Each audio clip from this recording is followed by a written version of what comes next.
Cute একটা বিড়াল। এই যে এখানে এসে ও আদর চাচ্ছে, তোকে অনেকক্ষণ আদর করে দিলাম। ম্যাও। হাই, কী অবস্থা সবার? আশা করি সবাই ভালো আছো। আমি এখন আছি মরক্কোর খুব পপুলার একটা সিটি মারাক্কেশ। এই মারাক্কেশ একসময় মরক্কোর রাজধানী ছিল, যদিও এখন ওদের রাজধানীটা চেঞ্জ হয়ে গেছে। আর আজকে আমরা চিন্তা করেছি যে আমরা কোনো নির্দিষ্ট ডিরেকশনে যাব না, আমরা আমাদের মতো করে এই শহরে হারায় যাব, আমাদের যেদিকে মন চাবে সেদিকেই চলে যাব। সেই জন্য আমি যেটা করছি, সকালে ঘুম থেকে উঠেই একদম আমার মতো করে বের হয়ে গেছি। ওদের যত সরু গলি আছে, বাড়ি ঠেড়ি আছে, ওই চিপা চাপা সব কিছু দিয়ে গেছি।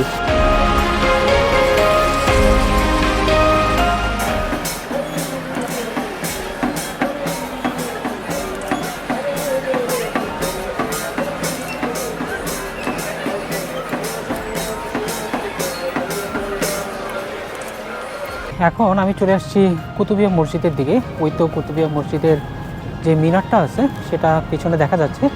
আমি আরেকটু কাছে যাওয়ার চেষ্টা করব।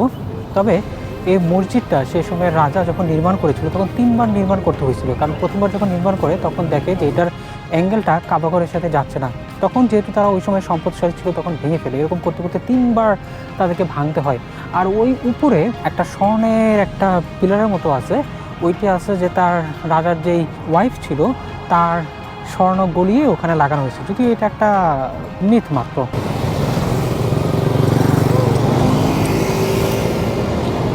আমরা ওদের কুতুবিয়া মসজিদটা দেখলাম। এখন এই পথ ধরে হেঁটে হেঁটে ঠিক তার সম্মুখ দিকে ওদের খুব পপুলার একটা স্কোয়ার আছে, ওখানে যাব। যদিও ওইটা একটু রিস্কি, কারণ এখানে প্রচুর পরিমাণে স্ক্যাম হয়। দেখা যাক, আশা করি তেমন কিছু ফেস করব না। আর রাস্তাঘাট আমাদের দেশের মতোই।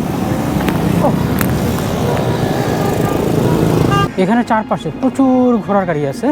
তো আপনি যখন এখান দিয়ে হেঁটে যাবেন সবাই আপনাকে ইনভাইট করবে তাদের ঘোড়ার গাড়িতে করে এই শহরটা দেখার জন্য। আর এখানে প্রাইসটা কিন্তু ফিক্স না, প্রাইসগুলোকে আপনি বার্গেন করতে পারবেন। এখন আমরা লাঞ্চ করতে আসলাম একটা রুফটপ রেস্টুরেন্টে, কিন্তু রুফটপে যাওয়ার পর দেখলাম প্রচণ্ড রোদ, এই যে এখনই বোঝা যাচ্ছে। তাই আমরা ওদের সেকেন্ড ফ্লোরে চলে আসলাম, যেখান থেকে আমি আরও মনে হচ্ছে আরও ভালো ভিউ পাচ্ছি।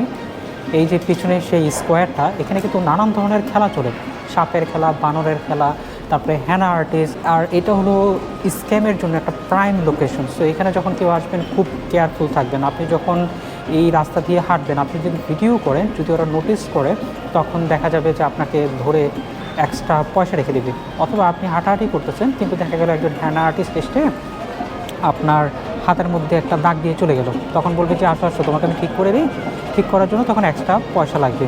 আর এখান থেকে যখন হাঁটবেন, আপনি চাইলেন যে দূর থেকে আমি এগুলোর ছবি তুলব, তখনও দেখা যায় ওরা নোটিস করে ওরা মানুষদেরকে আর কি ফাঁদে ফেলে $10, $15, $20 যেমন পারে তেমন কিন্তু ওরা নিয়ে নেয়। সো এখানে আসলে একটু কেয়ারফুল। আর আমি এখন যেই রেস্টুরেন্টে আসছি এটা হলো তাজউইন রেস্টুরেন্ট। এটাতে 3টা ফ্লোর আছে। সো আমি দোতলা থেকে খুব ভালো একটা ভিউ পাচ্ছি, কারণ এখন তো দুপুরবেলা আর আফ্রিকান রোদ বোঝা যাচ্ছে প্রচণ্ড প্রখর। তা আমি সেকেন্ড ফ্লোরটাকে চুজ করেছি। আর খাবারের দামগুলো আমার কাছে রিজনেবলই মনে হয়েছে। আপনি মনে হয়েছে $15 থেকে $20 মধ্যেই খাওয়া দাওয়া এখানে সারতে পারবেন। আমাদের লাঞ্চ করা শেষ, এখন আমরা বের হয়ে যাচ্ছি। খুব সুন্দর একটা মজাদার একটা খাবার ছিল, রেস্টুরেন্টটা খুব ভালো ছিল, যেখান থেকে বাইরে খুব সুন্দর ভিউ পাচ্ছিলাম। বাবা, এখন আমরা আবার সেই স্কোয়ারটাতে চলে আসলাম। এখান থেকে আমরা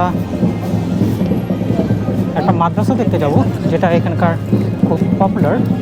এখন মনে হয় এখানকার পরিবেশটা একটু ভালো হয়েছে, কারণ পুলিশ মনে হয় এখানে বেশ ভালো কন্ট্রোল করে। অন্য সময় আমি যেটা ইন্টারনেট থেকে বুঝছিলাম যে এখানে ছবি তোলা, ভিডিও করা বা ইভেন দেখলেও যদি ওদের সাথে একটু চোখাচোখি হয়ে যায়, তাও দেখা যায় ওরা আটকায় ফেলে। তখন দেখা যায় আপনার কাছ থেকে ভালো পরিমাণে একটা টাকা ওরা নিয়ে যাবে। পেছনে হয়তো ওইটা হচ্ছে পুরো এরিয়াটাই এটার জন্য।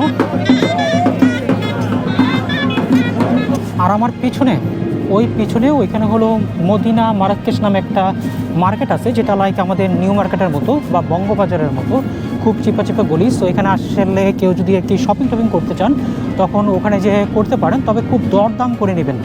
আমাদের ঠিক দেশের মতোই লাইক নিউ মার্কেট বঙ্গবাজারে যেভাবে দরদাম করেন এভাবে কিন্তু করে নেবেন, কারণ এখানে কিন্তু দামটা অনেক বেশি চাই।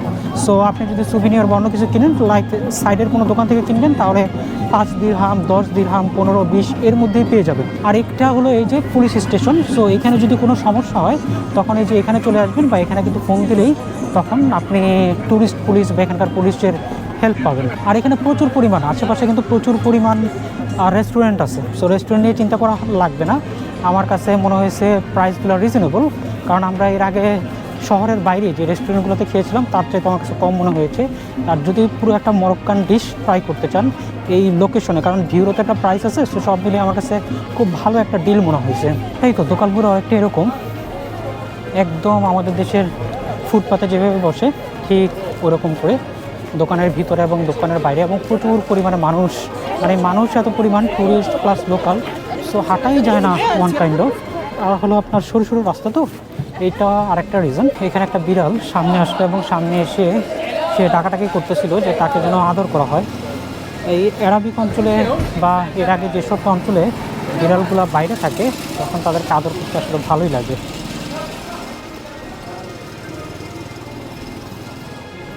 আছে কিছু এখানে?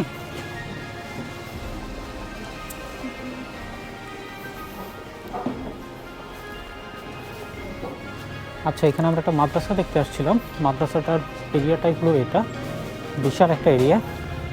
সেই মাদ্রাসাটাই আমরা ঘুরে ঘুরে দেখলাম। মাদ্রাসাটার ভিতরে আমি যাইনি, কারণ এখন প্রায় সন্ধ্যা হয়ে গেছে। খুব পপুলার একটা মাদ্রাসা হলো এটা, বেন ইউসুফ, ওই তো পিছনে নামটা লেখা। তো যেটা বলতেছিলাম যে নিজেদের মতো করে ঘোরাঘুরি করে আসলে অনেক নতুন নতুন অভিজ্ঞতা হয়েছে। তো এখানে যারা লোকাল আছে তো তারাই আসলে সব কিছু একটু ভালো জানে। তো তারা আমাদেরকে বললো যে এখানে দুইটা মরুভূমি আছে, একটা হলো রিয়েল আর একটা হলো ফেক। রিয়েলটা হলো কোনটা? সাহারা মরুভূমি। এখান থেকে যদিও বেশ দূরে, প্রায় 600 কিলোমিটার দূরে, যেখানে আপনি যেতে চাইলে আপনার প্রায় 2 দিন সময় এখান থেকে লেগে যাবে। আর ফেকটা হলো আগাফি ডেজার্ট, যেটার জন্য আমি আজকে বুক করেছিলাম। পরবর্তীতে আমি ওটা ক্যান্সেল করে দিছি, কারণ এত সুন্দর ডেজার্ট আমি দেখেছি, তারপরে এই আগাফি আমার ভালো লাগবে না। সো এটাকে কেন ফেক বলা হয়? যারা মরক্কোশে আসে কিন্তু তাদের ইচ্ছা তারা মরুভূমি দেখবে, তো সাহারা তো অনেক দূরে, তো অত দূরে হয়তো অনেকে যেতে পারে না, তখন তারা আগাফিতে চলে যায়। আগাফিতে ক্যামেল রাইড করে প্লাস ডিনার আছে, সেগুলো করে তারা সময়টা, বিকেলের সময়টা তারা পার করে দেয়। আমাদের আজকে বিকেলে সেটা ছিল, বাট আমি সেটাকে ক্যান্সেল করে দিছি, কারণ আমার কাছে সাহারা এতটাই ভালো লাগছে। আর আগাফিও আমি দেখছি, যেহেতু আমরা ওই পথেই ছিলাম, তো আমার কাছে আগাফি আহামরি কিছু মনে হয়নি। আপনার সাহারাটা হলো বালুর মরুভূমি, আর আগাফিটা হলো পাথরের, মানে পাথর বালির মিক্স, যেটা আপনার কাছে ভালো লাগবে না।